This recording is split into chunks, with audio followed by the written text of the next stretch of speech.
Hi, I'm Isabella, a 28-year-old event planner with a passion for cooking and making life easier for the people I love.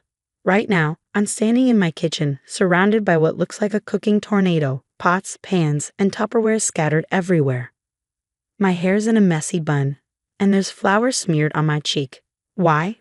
Because I've taken on the ultimate challenge, prepping a month's worth of meals for my pregnant sister. You're a lifesaver. Olivia's voice comes through the speakerphone as I stir a pot of hearty vegetable soup. Hey, what are little sisters for? I laugh, balancing the phone on my shoulder. How's my future niece or nephew treating you today? Like a soccer champ, Olivia groans. I swear, this kid's going for gold. I smile, listening to her. At 7 months pregnant, she's exhausted, and I know how much she's struggling. That's why I'm determined to stock her freezer with healthy, easy-to-heat meals. Just then, my mom, Karen, breezes into the kitchen. Isabella, darling, what's all this mess? I resist the urge to roll my eyes. I'm making freezer meals for Olivia. Oh, she raises an eyebrow, picking up a container of lasagna. This looks lovely. You know, my work group is having a potluck next week. Mom, these are for Olivia, I say firmly, gently taking the container from her.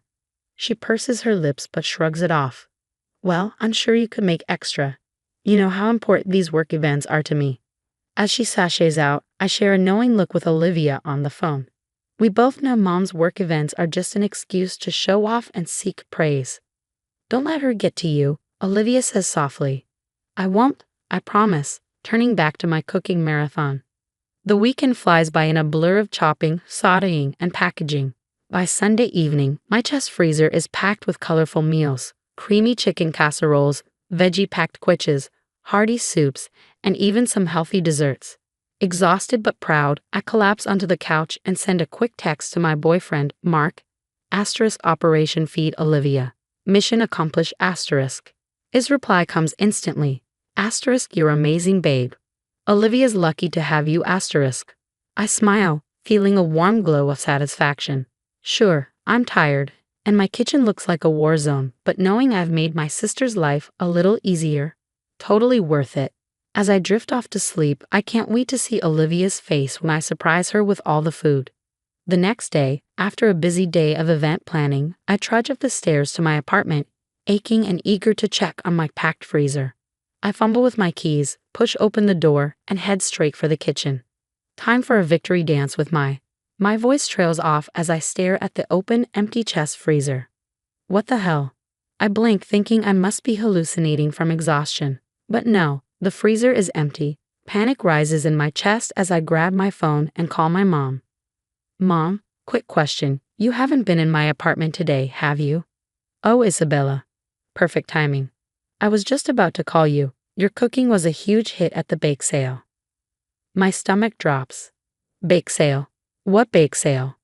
The one for my work group, silly. I borrowed those meals you made. Hope you don't mind, it was for a good cause. I grip the phone tighter, my voice shaking. Mom, those weren't for a bake sale. They were for Olivia. I spent the entire weekend making them. Oh, don't be so dramatic. I'll replace them later. Anyway, I've got to run.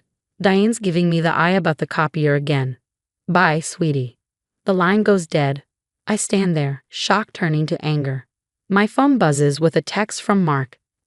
K babe, how the big reveal go ? I call him immediately, words tumbling out as I explain everything. I can't believe she did this, Mark. Those weren't hers to take. I'm so sorry, babe. Want me to come over? Before I can answer Mark, there's a knock at my door. I open it to find Emily standing there, arms loaded with takeout bags. Thought you might need dinner and a sympathetic ear, she says, her smile fading as she sees my face. What's wrong?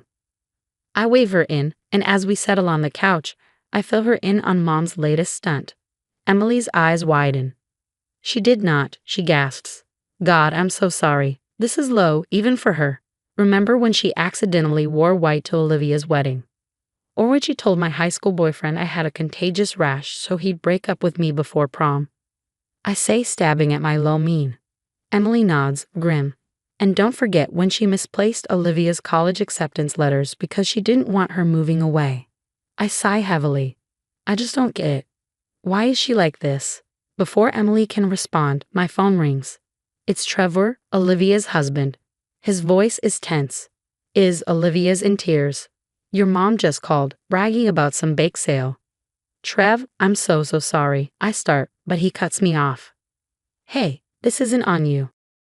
We know what Karen's like, but I think we need to talk about setting some boundaries for the baby's sake. I nod, even though he can't see me. You're right, this can't keep happening. After we hang up, I turn to Emily, determination setting in. I need to confront her, at her office. Everyone should see who she really is.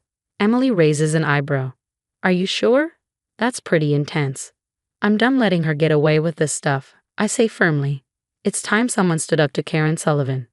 As I start planning my confrontation, I can't help but wonder how we got here. How did my own mother become the villain in my life story? But one thing's for sure, I'm not backing down this time. Karen's reign of manipulation ends now. The next morning, I march into Mom's office building, my heart pounding but my resolve firm. The receptionist tries to stop me, but I breeze past her, heading straight for the marketing department. Where's Karen Sullivan? I demand, scanning the cubicles. Heads pop up, curious eyes following me. A woman points to a glass-walled conference room. Inside, I see Mom, holding court with a group of coworkers. Without hesitation, I burst in, interrupting her mid-sentence. Hey Mom, how was that bake sale? She blinks, caught off guard. Isabella, what are you doing here? Oh, I just thought I'd stop by and thank you for your generous donation to the cause. I say, my voice dripping with sarcasm. You know those meals you borrowed from my freezer? Her colleagues exchange confused glances. A woman I recognize as Diane leans forward. Karen, what's she talking about? Mom forces a laugh. Oh, it's nothing. Just a little misunderstanding. No, Mom, no more lies. I turn to the group, my voice steady. Those meals weren't for any bake sale. I spent an entire weekend making them for my pregnant sister. Mom took them without asking and lied about it. The room erupts in shocked whispers. Mom's face turns red. Isabella, that's enough. You're making a scene. You made the scene when you stole from your own daughters. I snap back. Diane stands up, her expression hard. Karen, is this true? Mom sputters, trying to backpedal, but the damage is done. I can see the disbelief and disappointment on her coworkers' faces. As I leave, I overhear Diane saying, this explains a lot. Remember that client report that mysteriously changed last month? Back home, I call Olivia. Her voice is thick with tears. I can't believe she did this. I'm so sorry, Liv, I say. I confronted her at work. I couldn't let it slide this time. There's a pause, then I hear Trevor's voice in the background. It's Trevor. Listen, we've been talking, and we think it's best if we limit contact with your mom for a while. For Olivia's health and the baby's. I nod, even though they can't see me. I understand. I think that's wise. Later that evening, Mark and Emily come over. We're sprawled on my living room floor, surrounded by baby shower catalogs and Pinterest boards. Okay, so we've got the venue booked for next month, Emily says, checking her list. Mark, you're on decoration duty. He salutes playfully. Aye, Captain. I promise not to go overboard with the rubber ducks. I laugh, feeling a weight lift off my shoulders. Guys, I can't thank you enough for helping with this. Mark pulls me into a hug. Hey, that's what we're here for.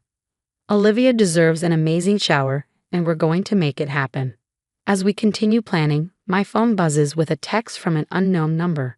It's Diane from Mom's office. Internal investigation launched into Karen's past projects. Thought you should know. I show the message to Mark and Emily. Emily whistles low. Looks like karma's finally catching up to her. I nod, a mix of emotions swirling inside me.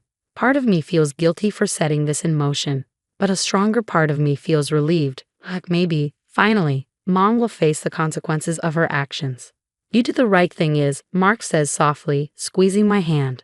Sometimes love means standing up to the people who hurt us. I squeeze back, grateful for their support. As we dive back into planning the baby shower, I feel a glimmer of hope. Maybe out of all this mess, something beautiful can grow. A stronger bond with Olivia, a life free from Mom's manipulation, and a chance to create the loving, supportive family we've always deserved. The weeks following the confrontation are a whirlwind. One day, While putting the finishing touches on Olivia's baby shower decorations, my phone buzzes. It's Diane again. Just thought you should know, Karen's been demoted. The audit revealed some discrepancies in her past projects. I take a deep breath, processing the news. Thanks for letting me know, Diane. As I hang up, Mark walks in, arms full of pastel balloons. Everything okay? He asks. I nod slowly. Yeah, I think so. Mom's facing the music at work. He sets down the balloons and pulls me into a hug.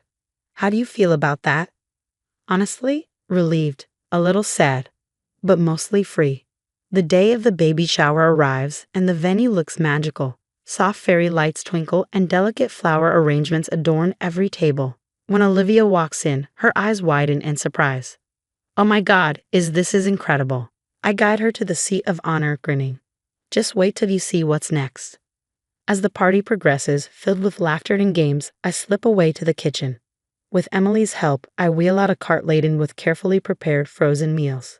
Surprise, round 2, I announce. Olivia's eyes fill with tears. You didn't have to. I wanted to, I say firmly, hugging her tight. You deserve all the support in the world, sis. Later, as we clean up, Olivia pulls me aside. Have you heard from Mom? I shake my head. Not yet. You. She called once, I didn't pick up. Olivia sighs. I think we need to keep our distance for a while. For the baby's sake, and our own. I nod, feeling a mix of sadness and resolve. I think you're right. Months pass, and I throw myself into my work, eventually landing a huge contract for a tech company's product launch. The day I sign the deal, I get another call. It's Trevor. It's time. We're heading to the hospital now. Hours later, I'm by Olivia's side, coaching her through contractions. You've got this, sis. You're doing amazing. With one final push, a cry fills the room. Olivia collapses back, exhausted but beaming. It's a girl, the doctor announces. As I cut the cord, overwhelmed with emotion, I can't help but think about Mom. She's missing this moment, this joy. But it's a consequence of her own actions. In the quiet of the recovery room, Olivia cradles her daughter. We're naming her Isabella, she says softly, her eyes filled with love. After the strongest, most loving person we know. I choke back tears, touched beyond words. Weeks later, I'm babysitting little Izzy while Olivia naps. My phone pings with a news alert. Mom's old company is announcing major restructuring after financial irregularities were discovered. I know without reading further that Mom is finally facing the full consequences of her actions. As I rock Izzy, humming softly, a realization washes over me. The family I always wanted, the love and support I craved. It's right here, not in the twisted manipulations of our mother, but in the bonds we've chosen to nurture. Olivia pads into the room, smiling sleepily. How's my girl? Perfect, I say, passing Izzy to her. Both of them. As we sit together, cooing over the baby, a sense of peace settles over me. We've weathered the storm, exposed the toxicity that once plagued our lives, and in its place, we've built something beautiful. A family founded on love, trust, and unwavering support.